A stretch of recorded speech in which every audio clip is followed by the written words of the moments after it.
오늘 주시는 하나님 말씀은 열왕기상 19장 9절에서 14절입니다.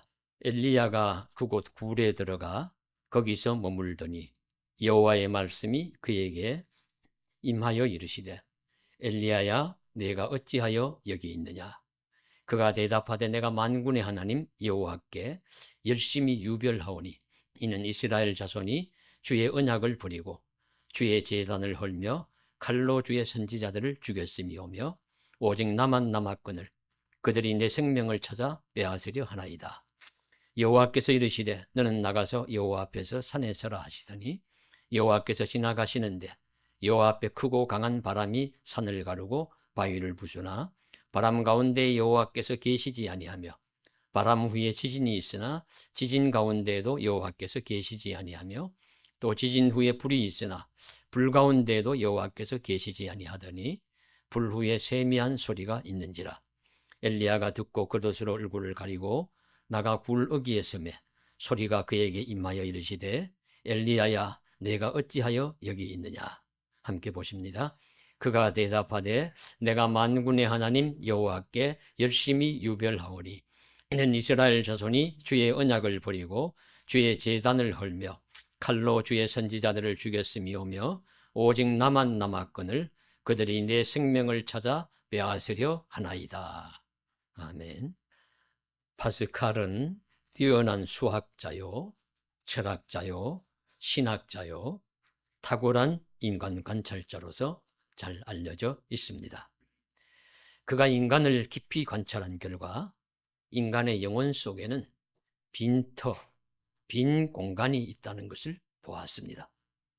그리고 그 자리는 불변하시는 하나님이 아니시면 채울 수 없는 것이라고 보았습니다.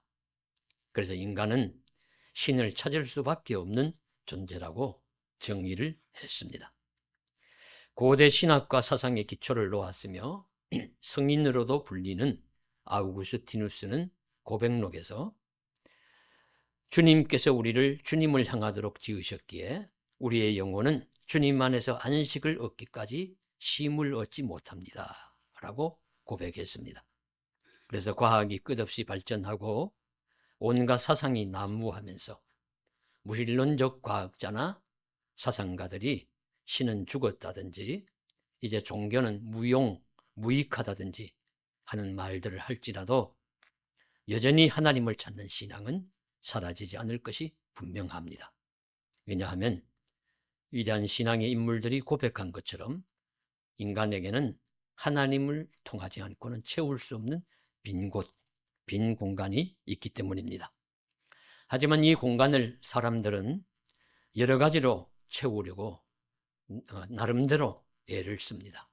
어떤 사람은 유흥과 쾌락으로 채우려고 하고 어떤 사람은 주어진 일을 아주 미치도록 함으로써 그렇게 채우려고 하고 어떤 사람은 돈을 벌어서 채우려고 하고 어떤 사람은 지식을 쌓아서 채우려고 하고 어떤 사람은 권력을 쫓아서 채우려고 합니다.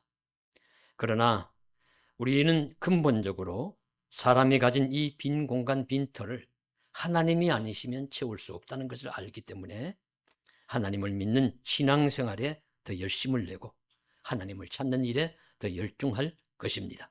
전도서에서도 하나님이 모든 것을 지으시되 때를 따라 아름답게 하셨고 또 사람들에게는 영원을 사모하는 마음을 주셨느니라.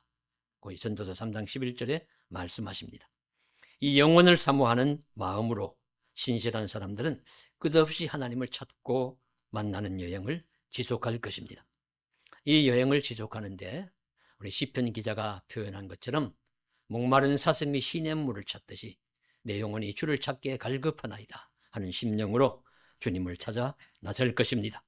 교회에서도 성당에서도 거리에서도 산속에서도 시장에서도 사무실에서도 가정에서도 하나님을 찾을 것이고 또 책이나 성경이나 예수님에게서나 역사 속에서 사람들 가운데서도 하나님을 찾을 것입니다.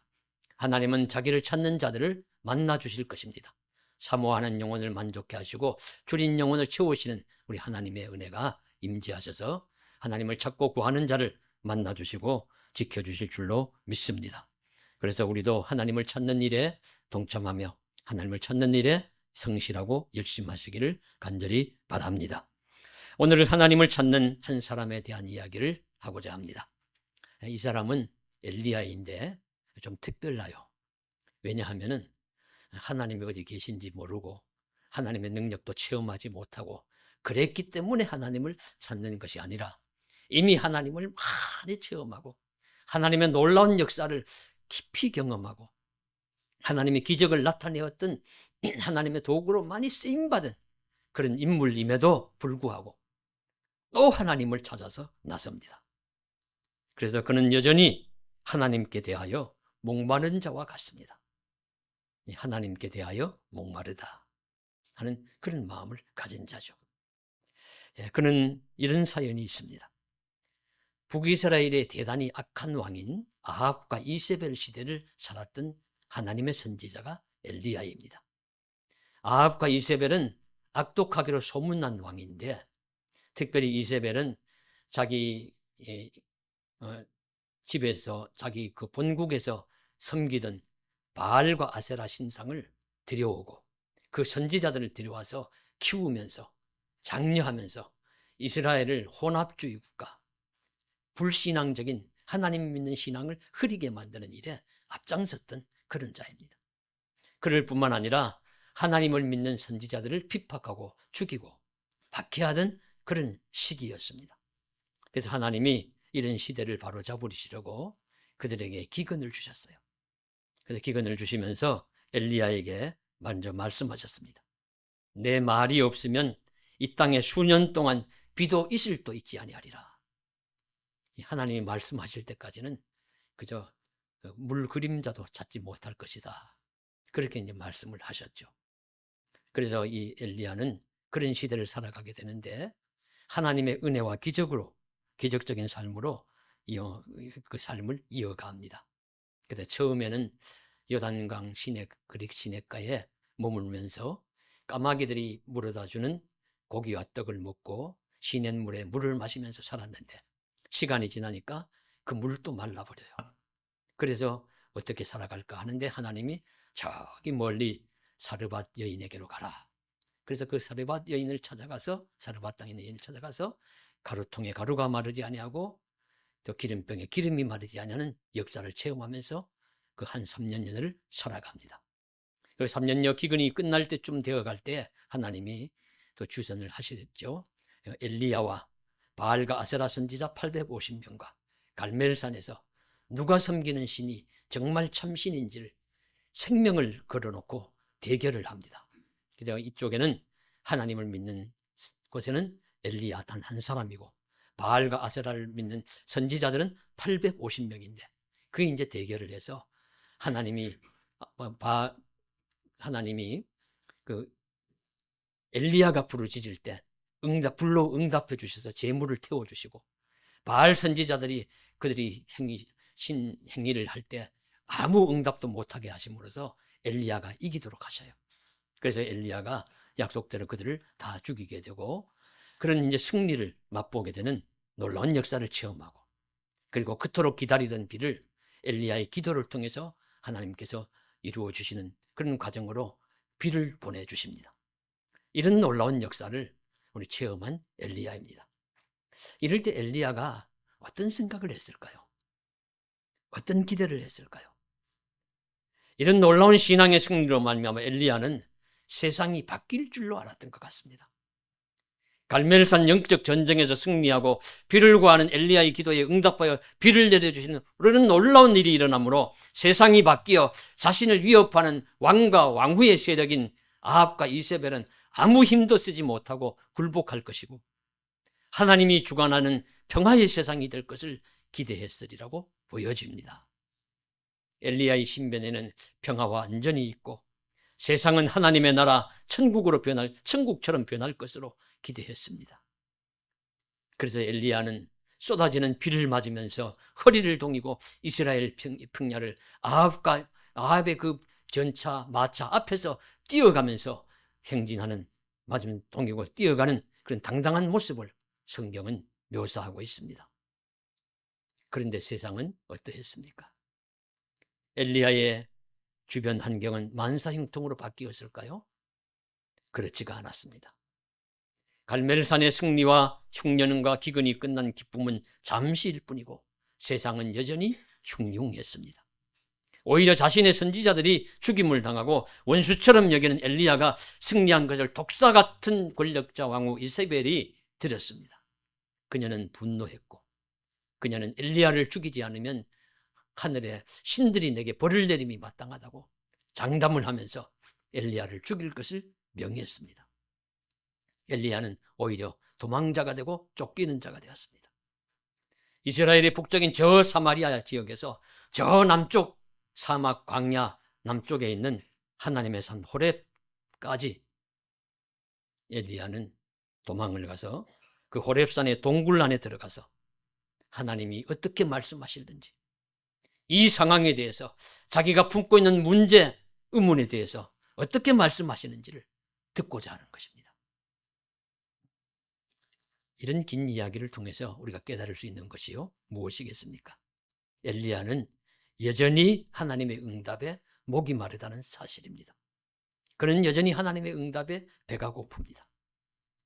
그토록 많은 체험을 했음에도 불구하고 오죽했으면 멀리 북이스라엘 사마리아 수도에서 그 인근에서 저 남쪽 광야 끝부분에 있는 호렙산까지 와서 한 동굴 속에서 하나님이 무엇이라고 말씀하시는지 그 말씀 응답을 기다리고 있겠습니까? 이를 보아서 하나님을 찾는 사람은 믿음이 깊고 하나님의 체험이 많다고 해도 하나님을 찾는 여정이 끝난 것이 아니라는 사실을 가르쳐 줍니다. 우리가 사는 세상은 여전히 악과 모순이 횡행하기 때문입니다. 그래서 어떤 놀라운 일이 일어나서요, 세상이 좋아지기는 어려운 것 같습니다. 그러나 세상이 더 악하고 나빠지기는 쉽습니다. 더 힘든 세상이 되기는 쉬우므로 우리에겐 참 안식과 평안이 없습니다. 어거스틴의 말처럼 우리 인간은 하나님 품에 안기기 전까지는 참된 평안이 없습니다 라고 우리가 고백하면서 우리 믿음 신앙의 질문은 계속 남아서 계속된다는 것을 성경도 가르쳐 주시고 있습니다. 그래서 우리가 어떤 질문이 생길 때, 에이, 당신은 믿음이 너무 연약하고 적어서 그래 라고 우리 낙심하거나 그래 평가하지 말기를 바랍니다. 엘리야 같은 믿음의 인물이 또 어디에 있습니까? 엘리야 같은 놀라운 인물이 누가 또 있겠습니까? 엘리야는 선지자의 최고봉이라고 여김받습니다. 예수님이 변화산상에 나타났을 때 신설적인 인물 두 사람이 그 변화산에 나타나잖아요. 한 사람은 모세고 한 사람은 엘리야입니다. 모세는 율법의 대표자고 엘리야는 선지자의 대표자입니다. 예수님은 역사의 주관자 하나님의 아들이십니다. 예수님이 증거해 주신 거예요. 엘리야는 선지자의 최고봉이다. 그 누구도 범접할 수 있는 놀라운 하나님의 인물이었다. 이렇게 인정하는 엘리야조차도 자신에게 다가온 이 이해할 수 없는 상황에 대해서 의문을 품고 이 문제를 해결하기 위해서 그 천리 먼 길을 찾아서 동굴까지 와서 지금 기다리고 있는 것입니다. 그래서 문제를 갖지 않는 것이 중요한 것이 아니라 문제가 생길 때 어떻게 해결하느냐 하는 자세가 중요합니다. 원하기는 그럴 때 우리도 엘리야처럼 하나님을 찾아야 합니다. 하나님의 말씀을 기다려야 합니다. 하나님 앞에 더 나아가야 합니다. 마음에 의문이 생기면 하나님을 향하여 쏟아놓기를 원하며 수천리 길을 걸어가는 수고를 해서라도 깊은 동굴 속에서라도 하나님의 임재와 말씀을 기다리는 엘리야처럼 우리가 그런 자세를 가질 수 있기를 간절히 소망합니다. 우리나라 최고의 재벌이라고 여김받는 삼성의 고 이병철 회장의 유명한 일화가 있죠. 그분이 별세하기 얼마 전에 직접 손으로 한자 써가지고 24가지 인생과 신앙적인 질문을 가톨릭의 정의체 신부라는에게 보낸 것이 있습니다.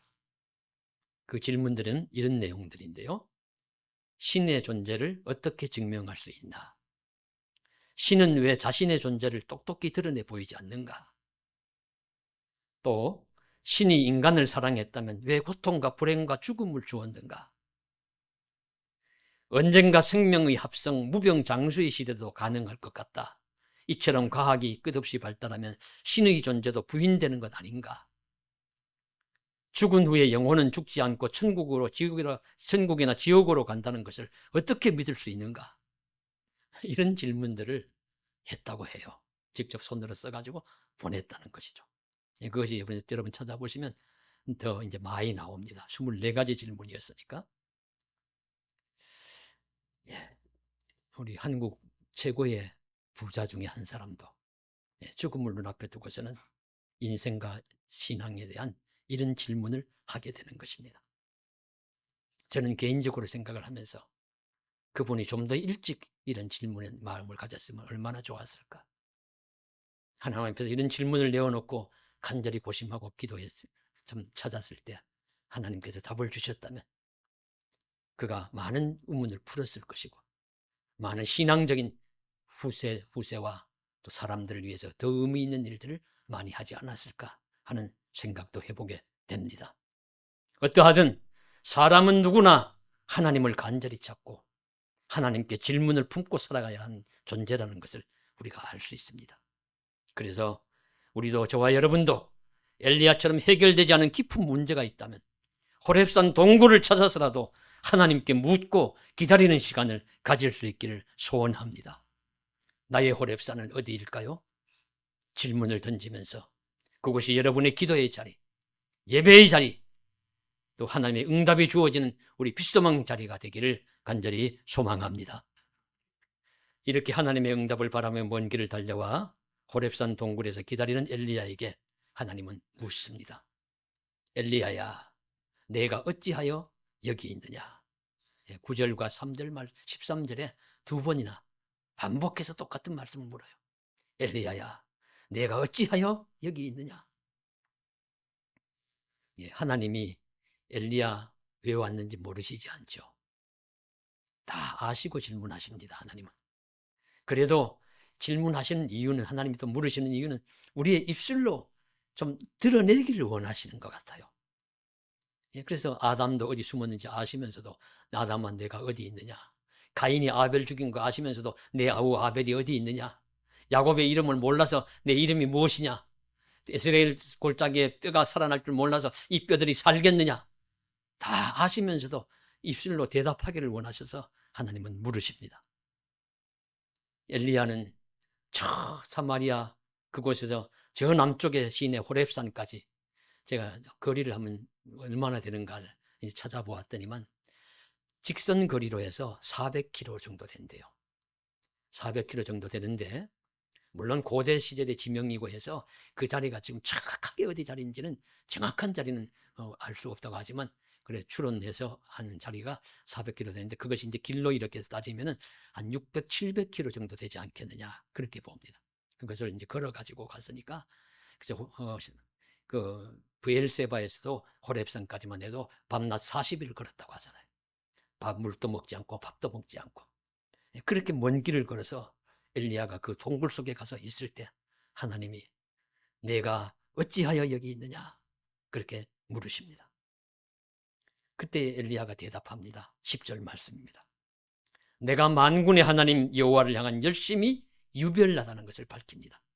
내가 만군의 하나님을 위한 열심히 유별하오니 성경에서는 열심히 특심하오니 그렇게 했어요. 아주 특심하다. 넘치는 열심이 있다. 지나칠 정도로 열심이다. 나는 주를 위한 열심이 이렇게 많은데 이스라엘은 아합과 이세벨로 대표되는 이스라엘 권력을 의미합니다. 그 이스라엘은 여호와의 언약을 버리고 여호와의 제단을 헐고 여호와의 선지자들을 칼로 죽였습니다. 나만 홀로 남았습니다. 그렇게 내 생명도 찾아서 빼앗으려고 합니다. 이 상황이 어찌 된 일입니까? 지금 묻는 거예요. 하나님 앞에 질문을 가지는 것입니다. 자, 이럴 때 엘리야의 마음의 상태가 어떠할까요? 차분할까요? 흥분했을까요? 침착했을까요? 분노했을까요? 흥분하고 분노했으리라고 봅니다. 엘리야는 마음이 지금 막 격정으로 끓고 있어요. 이럴 수 있습니까?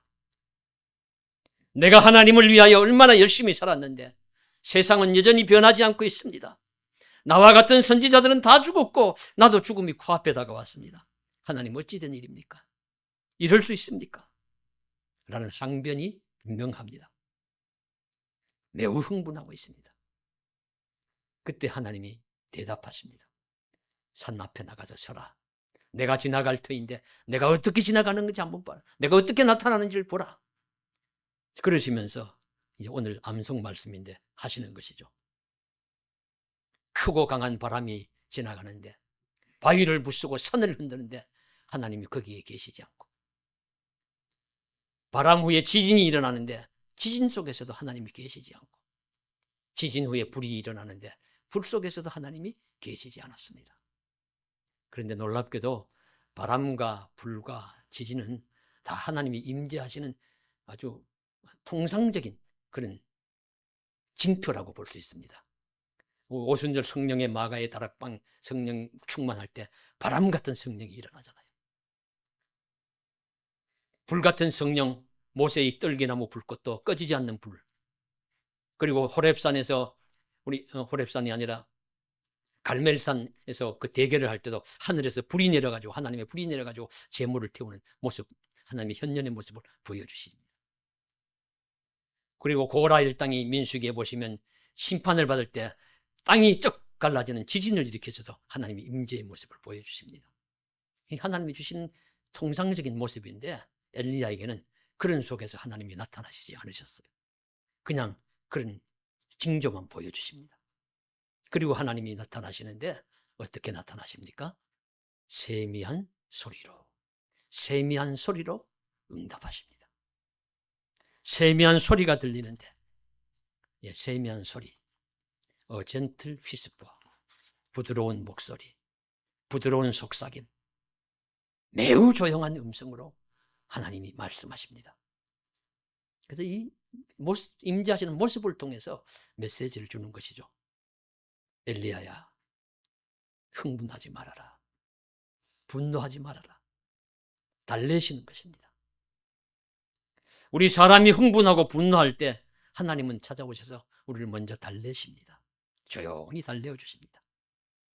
격정에 쌓인 엘리야의 마음을 하나님이 먼저 달래어 주십니다. 흥분을 가라앉혀라. 조용한 마음으로 내 말을 먼저 들으라고 말씀하십니다. 그래서 우리도 내 뜻대로 세상이 되지 않을 때 우린 분노하기도 합니다. 그때 하나님은 먼저 우리의 마음을 가라앉히시고 분노하고 흥분하는 마음을 자제할 것을 말씀하십니다. 그래서 스부하나 3장 17절에도 너희의 하나님 여호와가 너희 가운데 계시니 그는 기적을 베푸시는 전능자시라. 그가 너로 인하여 기쁨을 이기지 못하시며 너를 잠잠히 사랑하시며, 잠잠히를 현대인의 성경에서는 조용히 말없이 사랑하시며 이렇게 고요히 사랑하시는 모습을 또 말씀해 주시고 있습니다. 오늘 하나님의 임재의 모습도 잠잠히 부드러운 속삭임, 세미한 소리로 응답을 해주셨습니다. 엘리야야, 내 마음부터 가라앉혀라. 분노하고 흥분한 마음으로는 나의 뜻을 이룰 수 없다. 그렇게 말씀하시는, 징표를 통해서 메시지를 주시는 것이죠. 그래서 우리도 세상에 대해서 흥분하고 분노할 수 있습니다. 세상이 왜 이렇게 돌아가? 도대체 세상이 어떻게 되려고 이렇게지? 이런 마음 가질 때 있지만,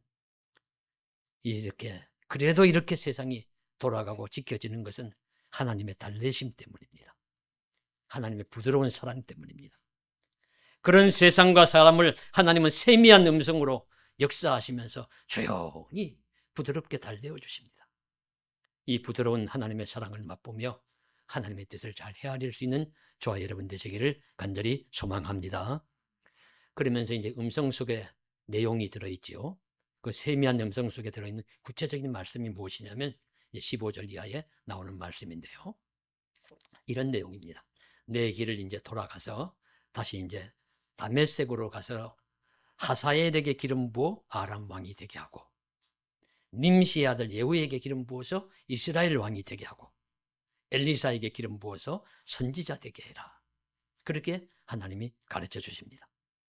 무슨 뜻이냐면, 이 아람은 북이스라엘과 바로 인접해 있는 시리아 그 나라를, 고대 지역이 이제 아람입니다.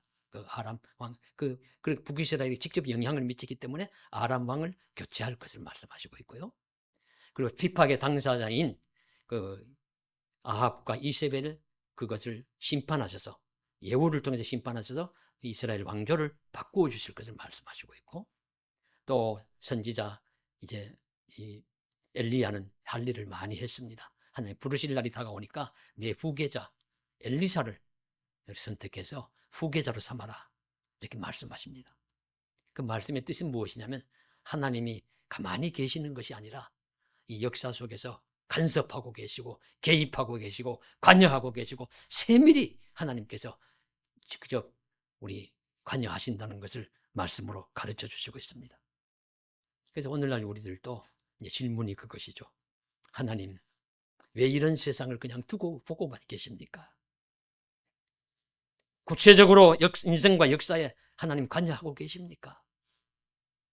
구약의 선지자들 하박국도 악이 성에서 선을 핍박하고 불의한 자가 의로운 자를 삼키는데 하나님 조용히 계십니까? 왜 잠잠하십니까? 내가 잠잠히 있는 것이 아니다. 너는 달려가면서도 보도록 팻말을 써서 붙여라. 응할 때가 있는데 오직 의인은 믿음으로 말미암아 살리라, 말씀해 주시고 있고요. 이 말씀이 남아서 사도 바울이 주님의 생실과 삶과 복음을 요약하면서 이 말씀 붙들고 중심으로 삼아서 의인은 믿음으로 말미암아 살리라, 그렇게 하면서 복음을 전했고, 이 말씀이 종교개혁자 마틴 루터의 가슴 속에 또 살아남아서 오직 의인은 믿음으로 말미암아 살리라고 중세 가톨릭을 개혁하는 놀라운 역사를 이루는 믿음의 신앙의 위대한 인물이 되었습니다. 우리도 하나님이 가만히 계시는 것 같아도 사실은 하나하나 개입하시고 그리고 관여하심을 깨달아야 합니다. 믿음의 눈을 떠서 세상과 역사를 보고 하나님이 그래도 자신의 뜻 가운데서 세상을 이끌어 가심을 믿어야 합니다. 그리고 나의 작은 삶에도 하나님이 개입하셔서 인도하시고 사랑하시고 붙들어 주심도 믿어야 합니다.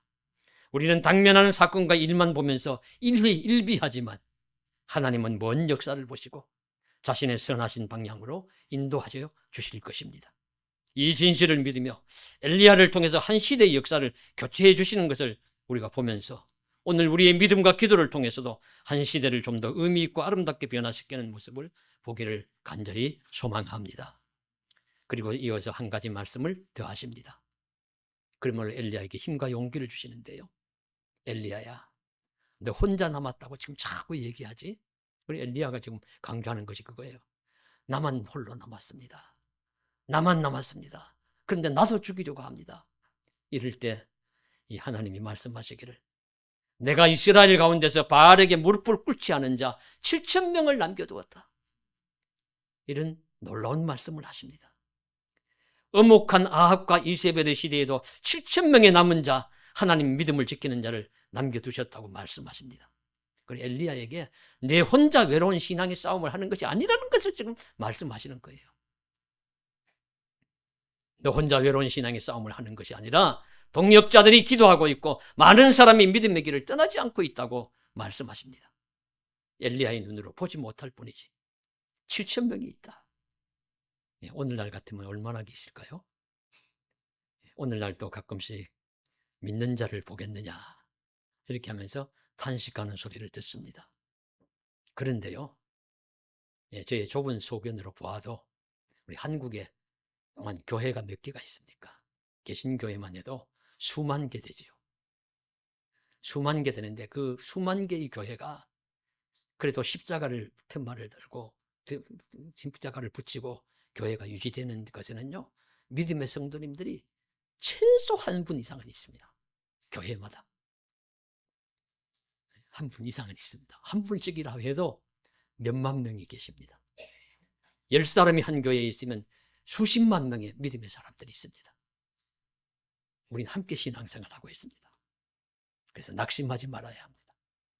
우리 엘리야처럼 우리가 낙심하지 말고 우리 하나님께서 말씀하신 대로 믿음의 사람 수만 명이 함께 너와 함께 동행하고 기도하고 있다. 그렇게 기억하시고, 그저 하나님의 교회는 공교회적인 성격도 있습니다. 우리 빛서만 교회는 우리 지역 개교회가 있지만, 그러나 또 하나님이 보시는 큰 교회가 있습니다. 온전한 교회가 있습니다. 그 교회에 우리는 전체적으로 일원입니다. 그리고 좁은 의미에서 한 개교회의 일원일 뿐입니다. 그리고 우리가 모두 함께 믿음의 길, 진리의 길, 생명의 길을 걸어간다는 사실을 깨닫고 믿음과 진리와 생명의 길을 변함없이 잘 걸어가서 하나님께서 엘리야에게 말씀해 주신 대로 이 역사가 진행이 되어요. 그대로 진행이 되어서 그 이후 시대가 그렇게 바뀌어지듯이 우리의 삶에도 하나님의 응답이 나타나 우리가 살고 있는 세상도 하나님의 간섭 역사하심으로 더 나은 세상이 펼쳐지기를 주님의 이름으로 간절히 소망합니다. 기도드리겠습니다.